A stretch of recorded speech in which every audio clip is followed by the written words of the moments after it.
अगर इसी प्रकार से महंगाई बढ़ती गई तो गरीब क्या खाएगा। लेकिन प्रधानमंत्री महंगाई का मां बोलने के लिए तैयार नहीं है, महंगाई का मां बोलने के लिए तैयार नहीं है, महंगाई के लिए एक शब्द बोलने को तैयार नहीं है। मरो तो मरो, आपका नसीब। अरे गरीब के घर में चूल्हा नहीं जलता है, बच्चा रात रात रोता है, मां आंसू पी के सोती है, और देश के नेताओं को गरीब की परवाह तक नहीं है। यह गरीबी का हाल कर दिया है। 4 तारीख को वोट करने जाए तो जरा घर में जो गैस सिलेंडर है ना, उसको जरा नमस्कार करके जाइए। गैस सिलेंडर छीन लिए इन लोगों ने, और गैस जिस प्रकार से महंगा कर दिया है, याद करके जाइए। बेटा मौज कर दी, मौज कर दी, वाह बेटे वाह। अरे वाह शेरू, तुम तो बड़े हैवी ड्राइवर हो भाई। ये क्या तमाशा लगा रखा है तूने। सभी को क्रांतिकारी जय भीम, नमो बुद्धाय, जय भीम, जय संविधान। दोस्तों, क्या आप लोग शोषण, अत्याचार, प्रताड़ित, प्रताड़ना का नाम सुने हैं? नहीं सुने हैं तो मैं बताऊंगी, लेकिन अगर आप लोग सुने हैं तो जानते ही होंगे, लेकिन महसूस तो नहीं किए होंगे। लेकिन जिसके साथ अत्याचार हो रहा है तो वो तो जानेगा ही जानेगा, लेकिन सभी लोग नहीं जानते हैं। खास करके जो हमारे समाज के लोग आते हैं, उनका हमेशा से शोषण ही हुआ है, लेकिन जब से संविधान आया है तब से तो सब लोग निश्चिंत हैं, अच्छे तरीके से जीवन जी रहे हैं, खा रहे हैं, पढ़ाई लिखाई कर रहे हैं, और तो और उच्च पदों पर भी बैठ रहे हैं। बहुत हालांकि शोषण तो हो ही रहा है। जो भी हमारे समाज के लोग हैं, जो आगे चल करके पढ़ाई लिखाई करने के बाद, वो शिक्षा दीक्षा लेने के बाद जब अगर उच्च पदों पर जाते हैं तो वो भी एक मतलब भेदभाव उनके साथ होता है, वो तो जानते ही हैं। लेकिन सभी लोग नहीं जानते हैं, क्योंकि उन्हें संविधान जो है अधिकार दिया है और सब कुछ अच्छे से जीवन जी रहे हैं। लेकिन आप लोगों ने गौर किया कि 2014 से हम सबका क्या जीवन है? क्या हमारे समाज का, या यूं कह लीजिए कि सभी लोगों का? ये मत सोचिए कि क्या हम सब, हमारे समाज के लोग ही इस चीज को महसूस कर रहे हैं। सभी लोग महसूस कर रहे हैं। ये जो महंगाई चल रही है, ये प्रधानमंत्री जो हैं, उन्होंने अपने भाषण में कहा है, स्पीच में कहा है, इस तरीके से उन्हें चिंता हो रही थी कि मतलब कि ऐसे ही चलता रहेगा तो लोग क्या करेंगे। लेकिन वो जब गद्दी उनको मिली तो इस तरीके से वो कर रहे हैं। क्या वो सोच के आए थे? कुर्सी उनको इसी वजह से मिली थी कि वोट इसी वजह से दिया गया था कि जैसे उस समय का जो जमाना था बल्कि अच्छा था, लेकिन उससे जो अब हो रहा है एकदम बिल्कुल बेकार है। 2014 से जो आजादी मिली है हम सबको, इतनी अच्छी आजादी मिली है कि संविधान के रहने के बावजूद भी हर एक मनुष्य का शोषण हो रहा है। लोग कहते हैं कि भगवान का व्रत रहा करो, सब कुछ अच्छा होगा, भगवान पे भरोसा रखो, ये व्रत करो, वो व्रत करो।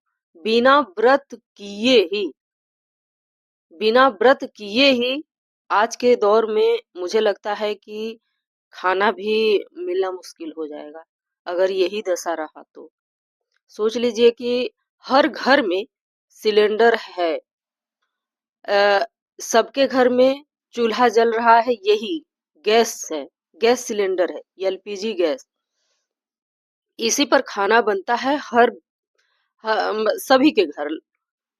जो गांव के लोग हैं, जिनके पास मतलब कि बहुत सारे ईंधन हैं, जो लकड़ी वगैरह, उस पे बना रहे हैं, लेकिन फिर भी उनके पास व्यवस्था है।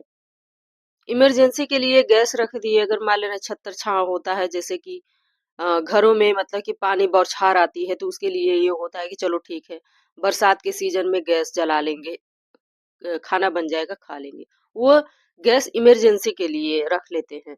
और शहरों में चाहे कुछ भी हो, गैस पे ही खाना बनता है। इमरजेंसी के लिए अगर रखना होगा तो इंडक्शन है या फिर हीटर है, लेकिन उन सब चीजों में बिजली लगती है। तो यहाँ पर बात ये आती है कि सोच लीजिए कि जो हमारे समाज के जो पहले थे, उनका शोषण तो इस तरीके से हो ही रहा था, लेकिन अब का क्या हाल है? ये शोषण नहीं है, ये अत्याचार नहीं है। ये जो यूजीसी कानून लागू हुआ था, मोदी जी ने लागू किया था, तो उस पे इतना विरोध हुआ, इतना विरोध कि कोई समर्थन कर रहा है उसका तो कोई उसका विरोध कर रहा है। लेकिन कर तो रहे हैं दोनों समाज के लोग। जब दोनों समाज के लोग इतना सड़क पे आएंगे तो यूं कह लीजिए कि सभी लोग आ गए। कोई ऐसा व्यक्ति नहीं है जो नहीं आ रहा। मान ले रहे जैसे बहुत सारे लोग हैं जो घर में रहने वाली महिलाएं हैं, वो सब थोड़ी ना रोड पे आएंगे। सबके पास अपना अपना छोटा छोटा बच्चा है, वो सभी लोग तो नहीं जाएंगे, लेकिन जाने वाले तो रोड पे जा रहे हैं। उसको सोच लीजिए कि अब उस पे क्या करेंगे कि यहाँ जो मुद्दा उठ गया है जो सिलेंडर वाला, तो सोच लीजिए कि अब ये सभी लोग यानी कि अब हटा लेंगे दिमाग अपना, मतलब कि वहां से यूजीसी पर जो आंदोलन चल रहा है अब उसे हट जाएंगे।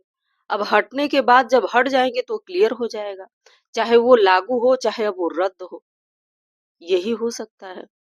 क्योंकि अब जो है कि ऐसा तो है नहीं, क्योंकि देखिए यहाँ पर जब गैस की बात आ रही है तो घर में खाना नहीं बनेगा तो इंसान करेगा तो करेगा। मान लेते हैं सिलेंडर वो खत्म होगा, एक न एक दिन खत्म होता है, लगभग 1 महीने चलता है। ऐसा नहीं है इस टाइम पर ना तो जो जिसका कनेक्शन है ना तो वो मतलब बुकिंग हो रहा है और ना ही आ पा रहा है। जब बुकिंग करने की बारी आ रही है तो वो कट जा रहा है। तो इस तरीके से हमारे समाज में संविधान होने के बावजूद भी हर एक व्यक्ति का शोषण हो रहा है। शोषण इस तरीके से हो रहा है, सोच लीजिए कि पेट पर लात मारी जा रही है। अगर जब घर में खाना ही नहीं बनेगा तो क्या होगा? अगर मान ले रहे कैसे ये लोग मतलब कि कह रहे हैं, कैसे ये चीज सोचा जा रहा है कि नहीं गैस है, सिलेंडर है, गैस है तो बन जाएगा। लेकिन जब वो आना ही बंद हो जाएगा, यानी घर में जब आएगा ही नहीं सिलेंडर, जब महंगाई, तो मान लेते हैं महंगाई तो अलग की बात है, जब देंगे ही नहीं तो क्या होगा? हमारे घर में गैस एक सिलेंडर खाली पड़ा हुआ है, वो भी एक चल रहा है, वो भी खत्म होने वाला है, और एक ऐसे ही पड़ा है। बुकिंग के लिए मैंने अप्लाई किया लेकिन वो नहीं हो पाया। तो सोच लीजिए ये स्थिति है, कट कट जा रहा है। तो ये स्थिति है हमारे समाज की, जो कि ऐसा हो रहा है। कौन कौन सा दिन देखना पड़ रहा है, सोच लीजिए कौन कौन सा दिन, मतलब यही ऐसा ही पता नहीं कैसे इसका प्रॉब्लम सॉल्व होगा या नहीं होगा। अब तो जो कर रहा है, जो बड़े बड़े पद पे बैठे हुए हैं, वही लोग जाने। तो ऐसी ऐसी सिचुएशन है, हम सब के लिए अब क्या ही कर सकते हैं। एक बस यही चीज है, मैं ये कहना चाहती हूँ कि यहाँ पर संविधान होने के बावजूद भी हर एक मनुष्य का शोषण हो रहा है। लोग कहते हैं कि भगवान का व्रत रहो तो सब कुछ मिलेगा फल, और लोग इस चीज को अंधविश्वास मानते हैं। वाकई में अंधविश्वास तो है ही है, लेकिन जो हमारी सरकार है तो वो क्या सोच रही है कि नहीं करोगे व्रत तो लो, अगर उस तरीके से नहीं करोगे तो इस तरीके से करोगे। व्रत रहना है, भूखा रहना है। तो भूखे इंसान, देखिए शोषण इसी को बोलते हैं। इंसान को खत्म मत करो, उसको तड़पा तड़पा के मारो, उसको भूखा रखो, उसे गले में पट्टे बांध के रखो। शोषण इसी तरीके से होता है। और बात हम सब दलितों की थी, दलित समाज के थी। शूद्र में जो वर्ण व्यवस्था में लिखा हुआ है, शूद्र यानी कि सबसे नीचे, तो उनका तो शोषण इस तरीके से हुआ है कि गले में हांडी और कमर में झाड़ू। और इस चीज पे लोग मजाक बनाते हैं कि कुछ लोग मनुवादी हैं जो इस तरीके से कुछ ना कुछ उल्टा सीधा बोलते हैं। जैसे कि पानी के लिए कि मतलब कि 5,000 सालों से पानी नहीं पिया है, 5,000 सालों से पानी नहीं पिए हैं, मतलब इस तरीके से कमेंट पास करना। तो यही है स्थिति, इसी को शोषण, ये शोषण पूरे तरीके से शोषण है, अत्याचार है। ये हम सब के ऊपर, हम कोई एक व्यक्ति नहीं है, सभी का इसका शिकार है। चाहे वो हमारे समाज के हो चाहे कहीं भी हो, कोई भी बड़े से बड़े पद पे भी बैठे हो, उनके घर में भी चूल्हा जो चलता है वो गैस, एलपीजी गैस ही है। उसी पर खाना बनता है। देखिए अब आगे क्या होता है, एलपीजी गैस आता है, मिलता है सबको या नहीं, या लाइन में लाइन लगाना पड़, लाइन तो लगा रहे हैं, मिल रहा है या नहीं मिल रहा हम तो नहीं देखे अभी। तो दोस्तों मिलते हैं नेक्स्ट वीडियो में।